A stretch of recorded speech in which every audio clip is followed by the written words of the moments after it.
And here we go. This is CA Rishabh Rara, your mentor for concept mapping. कैसे हो राजा? All well and set for concept mapping. अब इससे पहले हमने financial statement का theory देखा था कि फाइनेंशियल स्टेटमेंट का मतलब क्या होता है, एसपीआर के बारे में, प्रोविजंस, कैपिटल रिजर्व का फर्क, सो ऑन एंड सो फोर्थ. आज हम पढ़ेंगे एनालिसिस ऑफ फाइनेंशियल स्टेटमेंट की थ्योरी कि क्या क्या टाइप के एनालिसिस होते हैं और एनालिसिस का मतलब क्या होता है, सो ऑन एंड सो फोर्थ. तो अब देखो राजा, 5 टॉपिक्स है जो कवर हो गए. Meaning of financial statement, analysis. Word क्या इंपॉर्टेंट है? एनालिसिस का मीनिंग. कौन से टूल्स और टेक्निक्स है जिससे हम एनालिसिस कर सकते हैं. Type of financial statement analysis. In statement या इन एनालिसिस को कौन कौन यूज करता है और मोस्ट इंपॉर्टेंट इज उनका रीजन क्या है. शायद आज तक आपको रीजन शायद कोई बताया हो या ना हो, बट आपको समझना चाहिए कि कोई इंसान फाइनेंशियल स्टेटमेंट का एनालिसिस करवा रहा है तो उसका इंटेंशन, उसका पर्पस क्या है. And last but not the least, limitation. Perfect. तो पहला चालू करते हैं. What is the meaning of financial statement analysis. देखो बेटा, होता क्या है, राजा ध्यान दो यहां पे, इधर लिखना बंद कर दो, तुम ध्यान दो. होता क्या है, eight the end of the day हम कॉमर्स से हैं, हमें समझता है कि फाइनेंशियल स्टेटमेंट का डेटा, ओहो, हमें समझता है कि फाइनेंशियल स्टेटमेंट का डेटा हमें समझ रहा है. हाँ ठीक है, शेयर कैपिटल ऐसा है, इक्विटी ऐसा है, ओके सर.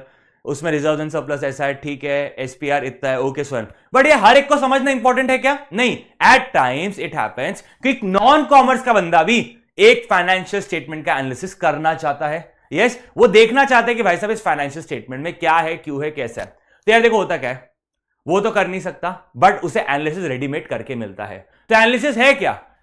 एक कॉम्प्लेक्स डेटा को, जो कि कहां गिवन है, फाइनेंशियल स्टेटमेंट में, उसको हम छोटे छोटे टुकड़ों में डिवाइड करते हैं ताकि वो डेटा सिंपल लगे और उसके वैल्यूएबल एलिमेंट्स जो रहते हैं उस पर सिस्टमैटिक प्रोसेस अप्लाई किया जाता है और एक रिलेशनशिप एस्टैब्लिश की जाती है बिटवीन इंटरडिपेंडेंट और related items of the same statement. Same statement मतलब सेम कंपनी के, या of different statements, and the communicate the same to the users for better understanding and assisting them into decision making.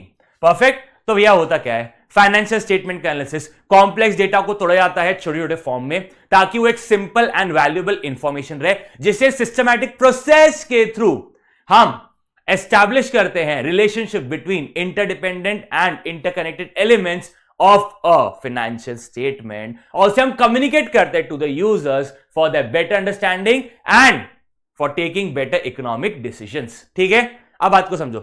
यहां आपने पढ़ा users, बिल्कुल. अब मैं आपको पढ़ाऊंगा यूजर्स. आप रिलेशनशिप एस्टैब्लिश होती है interdependent and related items in the same statement और different statement and communicate to the users. What do mean by economic decision?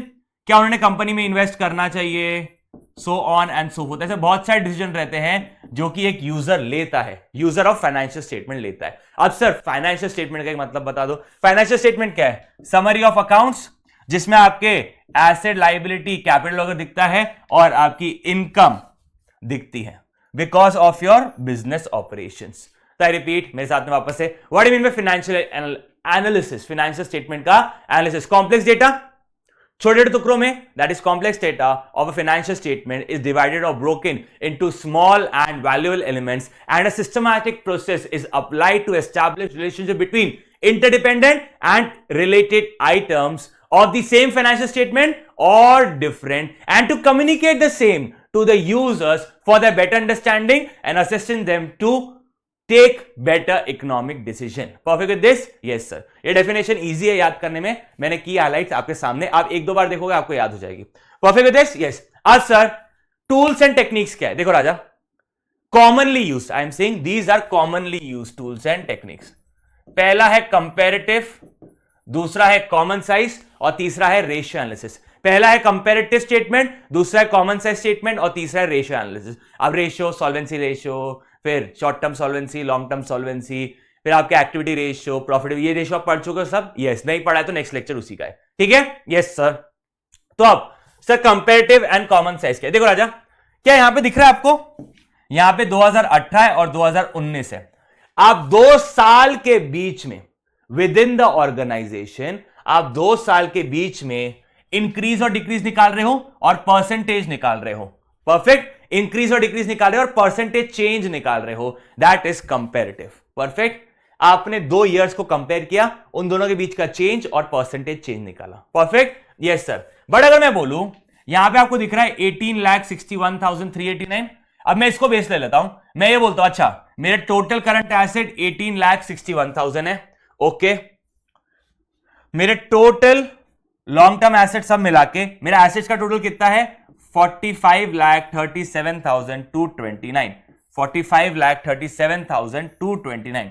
अब मैं एक परसेंटेज निकालता हूं, अच्छा ठीक है, 74,442 divide by 45,37,229 into 100, that is 1.64%। मतलब टोटल एसेट्स में मेरा cash and short term investment कितना है 1.64, 1,05,166 डिवाइड बाय 45,37,229, अप्रोक्सीमेटली मेरे 2.32% क्या है रिसीवेबल्स। अब देखो मैंने क्या किया, पहला केस क्या था कंपैरेटिव, मैं 2 सालों कंपेयर कर रहा था। अब सर 2018 में 75,574 था, 2019 में 74,442 है, कम हुआ तो -1132 हो गया। अब ये नेगेटिव बेस ईयर से मल्टीप्लाई होता है जो कि आपका क्या है 18, 1132 divide by 75,574 into 100, that is 1.5%। तो ये कैसा आया, change divide by base year, change divide by base year. Last year will be your base year. Current year कौन सा है मेरा 2019, लास्ट ईयर मेरा कौन सा है 2018, तो 2018 will be my base year. Perfect with this. और ये है कंपैरेटिव, जब मैं 2 साल को कंपेयर कर रहा हूं। बट जब मैं एक ही साल में 2019 में मैं ये चेक कर रहा हूं कि मेरे करंट एसेट्स टोटल और मेरे टोटल एसेट में से मेरा cash and short term investment कितना है, मेरे टोटल एसेट में से रिसीवेबल कितना है, मेरे टोटल एसेट में से इन्वेंट्री कितना है, मेरे टोटल एसेट में से प्रीपेड कितना है, this is known as common size. Clear. तो सर आप इन शॉर्ट अगर आप 2019 से 2018 इन दोनों के बीच का चेंज कंपेयर करते हो और उसे फिर परसेंटेज फॉर्म में कन्वर्ट करते हो तो this is known as comparative.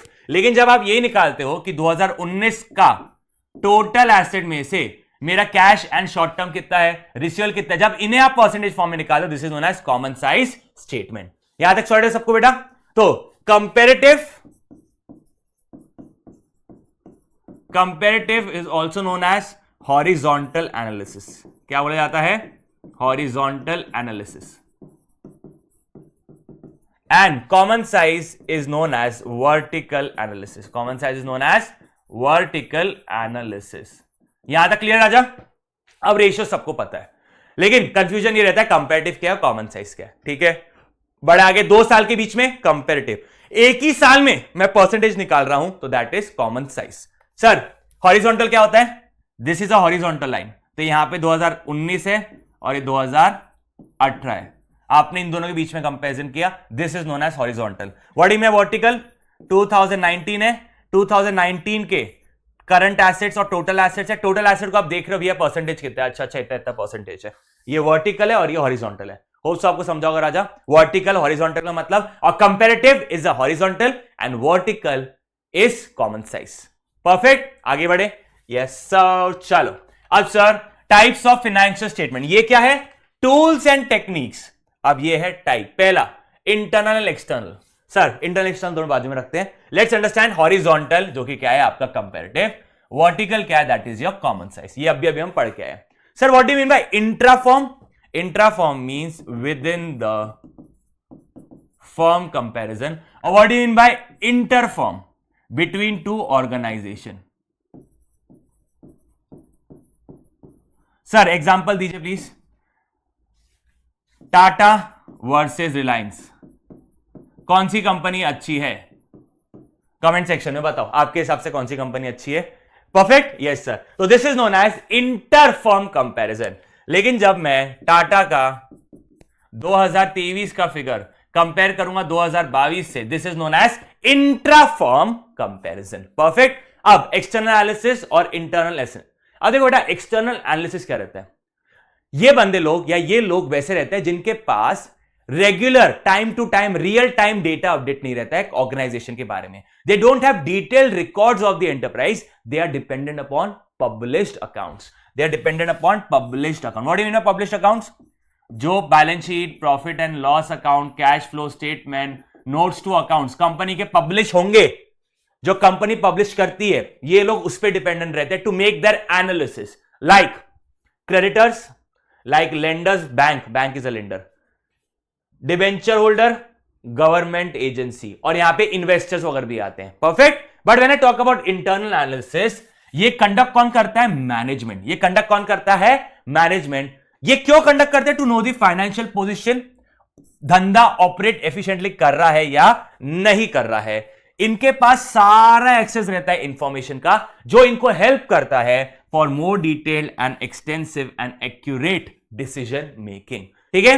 Internal analysis is meant for management. अब इन शॉर्ट बोलूं, इंटरनल कौन करता है? मैनेजमेंट. मैनेजमेंट के अलावा बाकी सब कहां पर आ जाएंगे? एक्सटर्नल. बहुत गंदा दिख रहा मैनेजमेंट, इसको अच्छे से करते हैं. मैनेजमेंट. इंटरनल एनालिसिस कौन करता है? Management. Like Mukesh Ambani is into internal analysis. मैं अगर रिलायंस का एनालिसिस कर रहा हूं तो I am into external analysis. मैं भले ही रिलायंस का शेयर होल्डर हूं, बट मैं एक्सटर्नल एनालिसिस कर पाऊंगा, क्योंकि मेरे पास रिलायंस का रियल टाइम डेटा नहीं है, डिटेल डेटा नहीं है, इवन दो मैं शेयर होल्डर हूं. बट मुकु भाई, that is Mukesh Ambani, is into management, तो उनके पास डिटेल्ड डेटा है ऑफ द ऑर्गेनाइजेशन का फाइनेंशियल पोजीशन, उसकी ऑपरेटिंग एफिशिएंसी, और ऐसे ऐसे डेटा है जिससे वो बेटर डिसीजन मेकिंग ले सके. मेरे पास क्या है? 4 चीजें: balance sheet, profit and loss account, cash flow statement and notes to accounts. मेरे को इसी पे अपना एनालिसिस करना पड़ेगा. ठीक है राजा? यस. अब ध्यान दो बेटा, कौन कौन यूजर्स है या पार्टीज है जो कि इंटरेस्टेड रहते हैं इन फाइनेंशियल स्टेटमेंट के एनालिसिस में. सबसे पहले तो मैनेजमेंट. कोई डिनाई नहीं कर सकता मैनेजमेंट के लिए. यस सर, मैनेजमेंट के लिए तो कोई डिनाई नहीं कर सकता. That's for sure and for God. Sir ये क्या करते हैं? मैनेजमेंट क्यों एनालिसिस करती है, क्यों इंटरेस्टेड रहती है इन फाइनेंशियल स्टेटमेंट के एनालिसिस? ये असर्टेन करते हैं overall segment wise efficiency of the business. Overall efficiency कैसी है और सेगमेंट वाइज कैसा है, इनका दोनों पे इंटरेस्ट रहता है ताकि ये बेटर डिसीजन ले सके.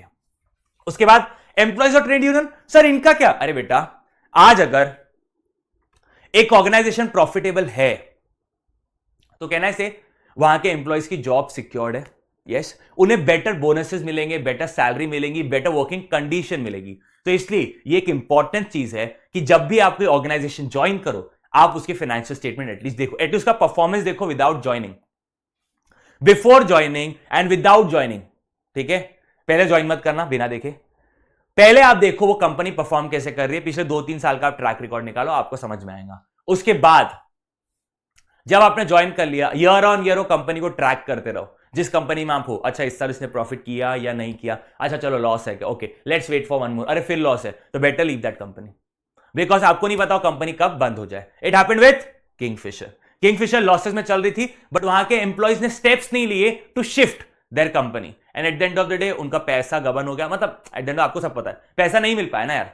सबको समझा? Yes sir. तो इसलिए आपने ट्रैक कर देना चाहिए. शेयर होल्डर्स और इन्वेस्टर्स. सर ये लोग क्यों? अरे राजा, जो शेयर होल्डर है, लाइक मैं रिलायंस का शेयर होल्डर हूं, तो मैं रिलायंस में अपना पैसा डाला हुआ है. मेरे जैसे, मैं तो छोटा मोटा शेयर होल्डर हूं, मेरे जैसे बड़े बड़े लोग हैं.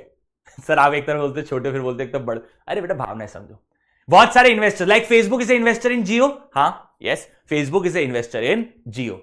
आई am a share holder of Jio. Perfect. Yes sir. तो अब मुझे एक बात बताओ, मैंने अपनी पूंजी, मैंने अपना पैसा वहां डाला है, तो मेरा इंटरेस्ट रहेगा ना कि मेरा पैसा ग्रो करे, सब्सटैंशियली ग्रो करे, और मेरा हमेशा रहेगा कि कंपनी अगर ग्रोइंग कर रही है तो मेरा पैसा भी ग्रो होगा. लाइक कल को पीडब्ल्यू के शेयर्स आ जाते हैं, मैं बाय करूंगा, because PW is a growing company, the only edtech platform which is profitable. बहुत सारे एक्टिव प्लेटफॉर्म ने ले ओवर किया, बट पीडब्ल्यू ने हायर किया, ले ओवर नहीं. समझे? That is the reason PW is the only edtech which is profitable as of now. ठीक है राजा? Yes sir. फिर potential, what in potential investors, जो फ्यूचर में सोच रहे हैं कंपनी में पैसा डालने के लिए. तो कंपनी में पैसा डालने से पहले ये चेक करते हैं कि कंपनी की प्रॉफिटेबिलिटी क्या है, कंपनी की फाइनेंशियल पोजीशन क्या है, ग्रोथ पर्सपेक्टिव क्या है, एक्सेट्रा एक्सेट्रा. बैंकर्स और लेंडर्स. बैंकर्स को फाइनेंशियल स्टेटमेंट एनालिसिस में क्यों इंटरेस्ट रहता है? सबसे पहला, क्या हम लोन दे सकते हैं? अगर हाँ, डन, हमने लोन दे दिया. उसके बाद कंपनी रीपे कर पाएगी या नहीं कर पाएगी प्रॉपर्ली, इंटरेस्ट और प्रिंसिपल अमाउंट दोनों. क्या ये मेरा बैंकरप्ट खाता तो नहीं हो जाएगा? ये वो इंसान तो नहीं जो बैंकरप्ट हो जाएगा लोन देने के बाद. समझा सबको? तो इसलिए बैंकर्स का तो भाई साहब की इंटरेस्ट रहता है। उसके बाद आपके फेवरेट टैक्स अथॉरिटीज, कौन सा? इनकम टैक्स, जीएसटी, ये सारे टैक्स अथॉरिटीज की नजर रहती है फाइनेंशियल स्टेटमेंट में, क्योंकि इनकी टैक्स की वसूली कहां से होती है? फाइनेंशियल स्टेटमेंट से तो होती है। एक इंसान का जितना ज्यादा टर्नओवर उतना ज्यादा जीएसटी, जितना ज्यादा टर्नओवर प्रोबेबिलिटी प्रॉफिट भी ज्यादा। मैंने क्या कहा? प्रोबेबिलिटी है प्रॉफिट भी हो, एंड प्रॉफिट जितना ज्यादा इनकम टैक्स उतना ज्यादा। तो इनका खासा इंटरेस्ट रहता है। एंड कस्टमर्स क्यों? अब मैं तुमको इसको कस्टमर्स का तुमको समझते ही नहीं कभी, इधर ध्यान दो। कस्टमर क्यों इंटरेस्टेड रहता है? अब पता है, मैं हर साल जियो का फाइनेंशियल स्टेटमेंट देखता हूं। क्यों? क्योंकि मैं जहां रहता हूं मेरे घर पे सिर्फ और सिर्फ जियो का नेटवर्क आता है। अगर जियो बंद हो गया ना भाई साहब, तो मेरे घर पे नेटवर्क नहीं आएगा, मेरे फोन कॉल्स नहीं आएंगे, तो मेरे तो लग जाएंगे। आई am dependent on Jio for their services. Airtel भी नहीं आता भाई मेरे पास। मेरे घर पे अच्छी कनेक्टिविटी सिर्फ और सिर्फ जियो की है। तो दैट्स द रीजन मैं जियो के फाइनेंशियल स्टेटमेंट चेक करता रहता हूं कि भैया कंपनी प्रॉफिटेबल है या नहीं, अच्छा कर रही है या नहीं, कस्टमर बेस अच्छा है नहीं। हाँ, because I am dependent upon Jio, इसलिए I make a financial statement analysis. Yes और नो? समझा मोटा मोटी? Yes sir. चलो अब आगे बढ़ते हैं। सर, एक फाइनेंशियल स्टेटमेंट के लिमिटेशंस क्या है? अपन 11 में पढ़े थे अकाउंटिंग के क्या लिमिटेशंस है। यस, सब वही है मोटा मोटी। हिस्टोरिकल एनालिसिस, अरे ये पास्ट डेटा का एनालिसिस होता है हमेशा। पास्ट डेटा का एनालिसिस होता है, हम पास्ट डेटा से यूज करते हैं, ट्राई करते हैं फ्यूचर प्रिडिक्ट करने की, बट दिक्कत है बहुत करने में। इग्नोर प्राइस लेवल चेंजेस, अरे याद है ना आपको कुछ प्रिंसिपल, हिस्टोरिकल कॉस्ट प्रिंसिपल, जिसके वजह से आप एसेट को जिस रेट में खरीदे थे उसी रेट में होगा। यस, एसेट की करंट वैल्यू तो दिखती नहीं है। मैंने आज से 20 साल पहले एक लैंड खरीदा 10 लाख रुपए का, आज भी मेरे बैलेंस शीट में वो लैंड 10 लाख रुपए का ही दिख रहा है। तो जब आप मेरा फाइनेंशियल स्टेटमेंट एनालिसिस करोगे, लैंड कितने का लोगे? 10 लाख का, जबकि वो लैंड की आज वैल्यू है 2 करोड़। फर्क समझ रहा है? 1,90,000 का price level change has been ignored, not free from bias. क्यों सर? अरे एक अकाउंटेंट रहता है, अकाउंटेंट क्या करता है? अकाउंटेंट बहुत सारी पॉलिसीज चूज करता है कि मैंने कौन सी पॉलिसीज चूज करना चाहिए। एग्जांपल के लेट्स टेक डेप्रिसिएशन। अब डेप्रिसिएशन के लिए वन अकाउंटेंट में चूज WDV, अदर अकाउंटेंट में choose straight line method. Let's take example, Tata का जो अकाउंटेंट है वो WDV चूज करता है, रिलायंस का जो अकाउंटेंट है वो SLM चूज करता है। और ये एक बायस डिसीजन है, मैं अपने हिसाब से अपने मर्जी से चेंज करता हूं। परफेक्ट? यस। हालांकि अकाउंटिंग पॉलिसीज आप ऐसे चेंज नहीं कर सकते, डिस्क्लोजर करना पड़ेगा, बट स्टिल क्या बोल सकता हूं, मेरा बायसनेस रहेगा ही। मैं ये देखूंगा कौन से मेथड ऑफ डेप्रिसिएशन से मेरा प्रॉफिट कम हो जाए, जितना प्रॉफिट कम उतना टैक्स कम। यस और no? Perfect. Variation in accounting policy, ये लाइन क्या है? देखो राजा, जब मैं इंटरफर्म कंपैरिजन कर रहा था ना, बिटवीन रिलायंस एंड टाटा, यार मेरे लग गए। पता है क्यों? मेरा एनालिसिस खराब हो गया। बिकॉज रिलायंस लेता है SLM method of depreciation, Tata लेता है WDV। कहना है इनकी अकाउंटिंग प्रैक्टिसेस अलग अलग है। यस, इस वजह से मेरा कंपैरिजन बिटवीन टू ऑर्गेनाइजेशन, मेरा financial statement analysis between two organisation probably गलत हो सकता है। यस, विंडो ड्रेसिंग मतलब मैनिपुलेशन। किसका मैनिपुलेशन? कुछ तो गड़बड़ बोल दिया मैंने। किसका मैनिपुलेशन? फाइनेंशियल स्टेटमेंट का। अगर आपकी इच्छा होगी ना, सत्यम स्कैम एक बार पढ़ना, या सत्यम स्कैम पे यूट्यूब पे वीडियो देखना, आपको समझ जाएगा विंडो ड्रेसिंग मैनिपुलेशन क्या है। Financial statement was manipulated like anything, इतने कि भाई साहब एक बड़ी giant, one of the auditing firm had to close down because of this manipulation. Do watch Satyam scam, आपको विंडो ड्रेसिंग समझ जाएगा। डू वॉच सत्यम स्कैम, आपको समझ जाएगा राजा। ठीक है? यस, चल, that's all for the day guys from my side. This is C Rishabh Rohra signing off, and hope so आपको आज का सेशन थोड़ा बहुत इंटरैक्टिव एंड एक बेटर अंडरस्टैंडिंग देके होगा। See you for the next lecture on accounting ratios. This is C Rishabh Rohra signing of.